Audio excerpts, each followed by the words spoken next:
খুবই বাজার ধস খেয়ে গেছে, খুবই কম বাজার, 60-এর নিচে বাজার। আমাদের প্রচুর পরিমাণে পিস খরচ হয়েছে চাষে, সারের ব্যাপক হারে দাম, সার, কীটনাশক, অন্য যেমন বালাইনাশক, পচন রোধে প্রচুর পরিমাণে খরচ। পেঁয়াজের দাম রাজধানীর সাম্বা থেকে। প্রিয় দর্শক, আমরা আজকে সরাসরি কথা বলছি কৃষকের কাছে এবং কৃষক এলসি নিয়ে কি আহ, মন্তব্য বললেন এবং মতামত জানালেন সেটা আমরা আজকে জানাবো। আসসালামু আলাইকুম। ওয়ালাইকুম আসসালাম। কেমন আছেন? আছি খুব কষ্টে। কেন, হঠাৎ কি হয়েছে? পেঁয়াজের দাম একেবারে পড়ে গেছে। হ্যাঁ হ্যাঁ, কি কোন, কেন কি হয়েছে বাজারে? বিদেশ থেকে, ইন্ডিয়া থেকে পিস এসে আমাদের বাংলাদেশে প্রচুর পিস ঢুকছে। আমরা দেশি পিস খুবই বাজার ধস খেয়ে গেছে, খুবই কম বাজার, 60-এর নিচে বাজার। আমাদের প্রচুর পরিমাণে পিস খরচ হয়েছে চাষে, সারের ব্যাপক হারে দাম, সার, কীটনাশক, অন্য যেমন বালাইনাশক, পচন রোধে প্রচুর পরিমাণে খরচ বেড়ে গেছে। শ্রমিকের দাম, লেবারের দাম বেশি, গাড়ি ভাড়া বেশি, কিন্তু পেঁয়াজের দাম একেবারেই নিম্ন, 60 টাকার নিচে। আমরা এইভাবে কৃষকরা সবসময় পরিশ্রম করি, কিন্তু তার ফল আমরা পাই না। গত বছর আমি 2.5 লক্ষ টাকা লস খাইছি। এবারও আমার ওই রকম লসের দিকে, যেরকম বাজার দেখা যাচ্ছে লসের দিকেই প্রচুর পরিমাণে খরচ বেড়ে যাওয়ার কারণে একটা লেবারের দাম 700, গাড়ি ভাড়া 15-16 হাজার টাকা। এইভাবে পদে পদে খরচ বেড়ে গেলে আমরা খুবই ক্ষতিগ্রস্ত হচ্ছি।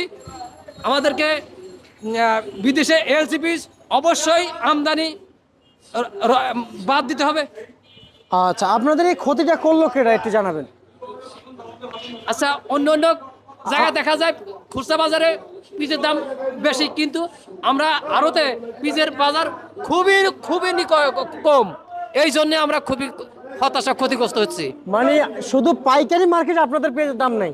পাইকারি মার্কেটে পিসের দাম নাই। বাইরের বাজারগুলোতে দাম? বাইরে বাজার ঠিকই আছে, বাইরে খুচরা বাজারে চড়া দামে বিক্রি করছে, মধ্যভোগীরা সুযোগ নিচ্ছে। আচ্ছা, মানে এটা হচ্ছে পাইকারি মার্কেট।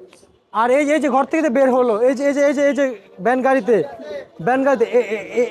ওনাদের কাছে দাম বেশি।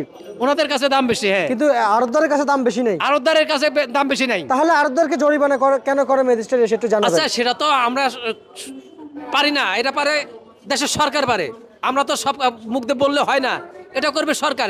সরকারের এত ভরা মৌসুমে কেন বিদেশ থেকে এলসিপি ঢুকাচ্ছে বাংলাদেশে? আচ্ছা, আমাদের যে কি অবস্থা!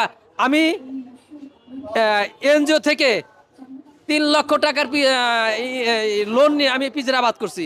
যদি সুদ সহকারে, আমি তো নিজে পরিশ্রম করি, আমার ওয়াইফ, আমার পুরা বাচ্চা কাচ্চা দিয়ে পিজির কালি ভাঙতে হয়, প্রচুর পরিমাণে খরচ যায়।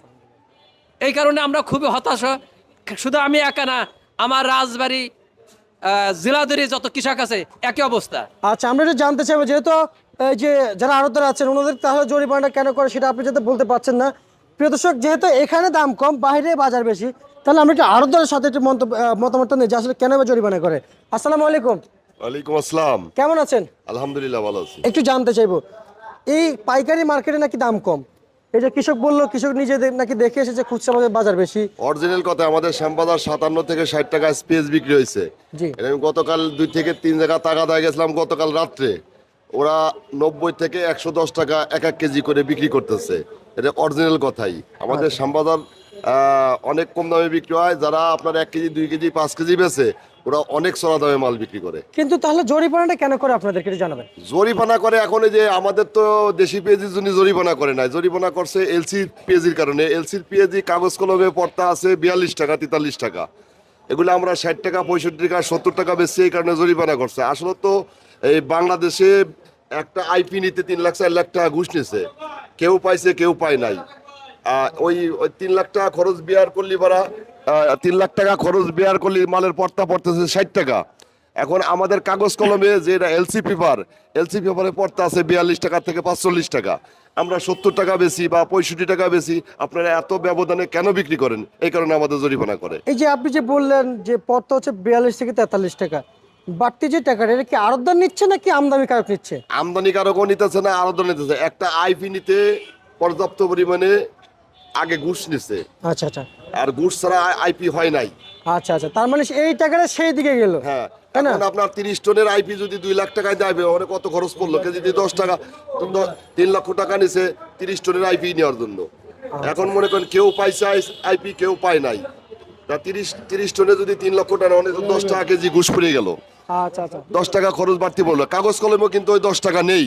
জি জি জি, কথা বুঝছেন? কাগজ কলমে ওই 10 টাকা নেই। কাগজ কলমে 42 টাকা 43 টাকা পড়তা, ওই 10 টাকা যোগ করলে দেন 52-53 টাকা পড়তা পড়ে যায়। আচ্ছা, তার মানে আমরা আমরা এটাই বুঝতে পারছি যে টাকা অন্যদিক চলে যাচ্ছে, কিন্তু আরো আমার কথা হচ্ছে এখানে যে আমাদের যে আড়তদার জরিমানা করে, এটা সম্পূর্ণ ভুল ধারণা।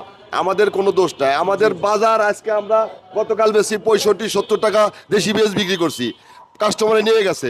আজকে 60 টাকা দাম চাই, কাস্টমারে নেয় না, কারণ ব্যাপক আমদানি হওয়ার কারণে কাস্টমার নাই। কাস্টমার না থাকার কারণে বাজার কম। এখন যদি আরো কাস্টমার না থাকে, আমদানি বিষয়ে আরো বাজার কমে যাবে। আবার যদি দেখা যায় যে দাম চাইতে 60 টাকা নিয়ে চলে যায়, ক্রেতা পর্যাপ্ত পরিমাণে ক্রেতা, তখন ক্রেতারাই বাজার বাড়ায়, আমরা বাজার বাড়াই না। আচ্ছা আচ্ছা আচ্ছা, আর আপনাদের তাহলে কমিশন?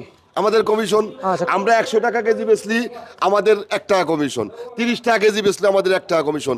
আমাদের আড়তদারদের বাজার যত কম থাকে ততই আমাদের জন্য লাভ, কিছু কৃষকের ক্ষতি। আমরা এক গাড়ি মাল বেশি 15 লক্ষ টাকা দাম হয়, আমাদের 15,000 টাকা আড়তদারি। আর যদি এক গাড়ি মাল আমরা 3 লক্ষ টাকা বেচতাম, আমাদের 15,000 টাকায় আড়তদারি। আমাদের 30 টাকা কেজি থাকলে পরা এক গাড়ি মাল বেচলি 3 লক্ষ টাকা বাকি দেওয়া লাগতো, এখন আমাদের বাকি দেওয়া লাগতেছে 15 লক্ষ টাকা। বেনিফিট ওই 15,000-ই। বুঝতে পারছি বুঝতে পারছি, তার মানে এখানে অনেক টাকার হিসাব, এবং কিন্তু মূলত শুধু কাল জরিমানা তাদের শুধু শুধু করতে হচ্ছে।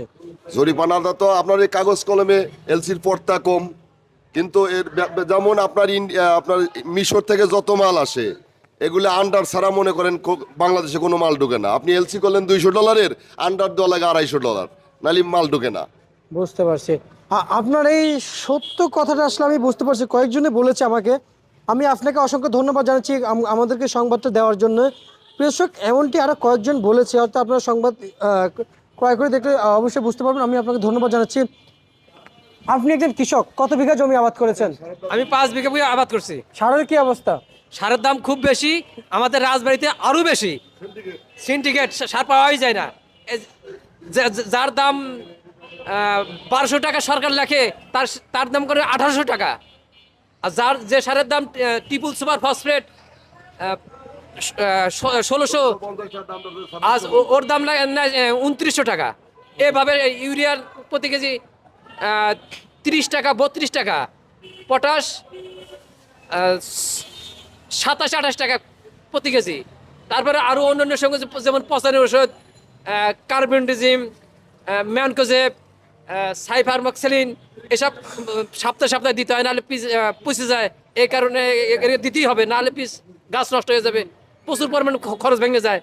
আবার পিসের ফুল ওঠে, এগুলো ভেঙে দিতে হয়। একটা লেবারের দাম 700 থেকে 800 টাকা। আচ্ছা আচ্ছা আচ্ছা, বুঝতে পারছি। আপনাকে আমরা ধন্যবাদ জানাচ্ছি। আজকে যে আপনি পেঁয়াজ বিক্রি করেছেন, কত কত বিক্রি করেছেন একটু জানাবেন? আমি পিস বিক্রি করে পাইনি। সকালে আমার পিসের দাম 60 টাকা করেছিল, কিন্তু এমন পিস হওয়ার কারণে আমার পিস ছিল রাস্তার বাইরে, ওইখানে কাটাই করতে যায় না, এত ভিড় ছিল। আমার পিস এখন পরে আছে, আমি পিস বিক্রি করতে পারিনি। আচ্ছা আচ্ছা, আর অপরদিকে আপনার কাছে একটু জানতে চাইবো যে এই যে ব্যবসায়িক যে যা বললো, সম্পূর্ণ কি সত্যি না ভিত্তি একটু জানাবেন? আপনি কৃষক, সত্য কথা বলেন। আমি যা মানে এই জানি, যে ব্যবসায়িক যা বললো সেটা একটু বলেন। আচ্ছা সত্য কিনা এটা? সত্য কিনা? এটা উনি যা বলছে কথাটা সঠিক। সঠিক, উনি কিন্তু চলে গেছে, এখন কিন্তু নাই। না উনি, হ্যাঁ উনি চলে সত্য গেছে। কথা বলবেন। উনি আমাদের পিস হচ্ছে বিশেষ করে এই যারা পিস আমদানি করছে ঘুষ ঘাস দিয়ে, কিন্তু আমাদের কৃষকের ক্ষতি করছে। আচ্ছা আচ্ছা, প্রিয় দর্শক, কৃষকও সেম কথা বলছে। তার মানে কথাটা বোঝা যায় আসলে উনি যা বলছেন আড়তদার, সম্পূর্ণ কথাটা সত্যিহীন। আর হচ্ছে যাই, সর্বোচ্চ পেঁয়াজের আমি মূল্য তালিকা আজকে কত চাচ্ছেন আপনি? আচ্ছা, সবচাইতে মূল্য 70 টাকা থাকলে পারে, এর মধ্যে 70-75 কৃষকও বাঁচবে, ভোক্তারা বাঁচবে, সবাই বাঁচবে। আপনারা তো এক কথাই বলেন, আপনাদের পথের কাটা এলসি। আমাদের পথের কাটা এলসি, আমাদের এলসি দাম কেমন দেখলেন একটু জানাবেন? এলসির দাম কম, 60-65 টাকা আর কি এলসি বাজারে। এলসি, হ্যাঁ। তাই এই যে এলসিডি আমাদের মহা সর্বনাশ করছে। আমি অনেক টাকা লোন নিয়ে খ্যাত করছি, দেখা যাচ্ছে কি আমি সারা বছর খাটিছি, আমার পরিবার খাটছে, সবাই খাটিছি, কিন্তু দেখা যাচ্ছে আজ যে টাকা খরচ করছি সেই টাকা উঠলো, কিন্তু আমার লাভটা কোন জায়গায়? আমি যে এক জায়গায় কামলা দিলে পারে প্রত্যেকদিন 700 টাকা পাতাম, কিন্তু সেটাও আমি পাচ্ছি না। আচ্ছা আচ্ছা, বুঝতে পারছি। ঠিক আছে, আপনাকে ধন্যবাদ। আসলে কৃষকের যে দুঃখ আসলে কেউ বোঝার মতো নয়, এমনটি বোঝা যাচ্ছে। আর কেউ কে বুঝবে এই কৃষকের কথা, এই কৃষকের দুঃখ? সামনে কি কৃষকরা এভাবেই আস্তে আস্তে হারিয়ে যাবে, নাকি কৃষকরা আবারও গর্জে উঠবে? প্রশ্ন জাতির কাছে এমনটি দিচ্ছেন কৃষকের কথা, এটাই বোঝাচ্ছে। প্রিয় দর্শক, এই ছিল আজকের সর্বশেষ 12 তারিখে ঢাকা থেকে। প্রিয় দর্শক।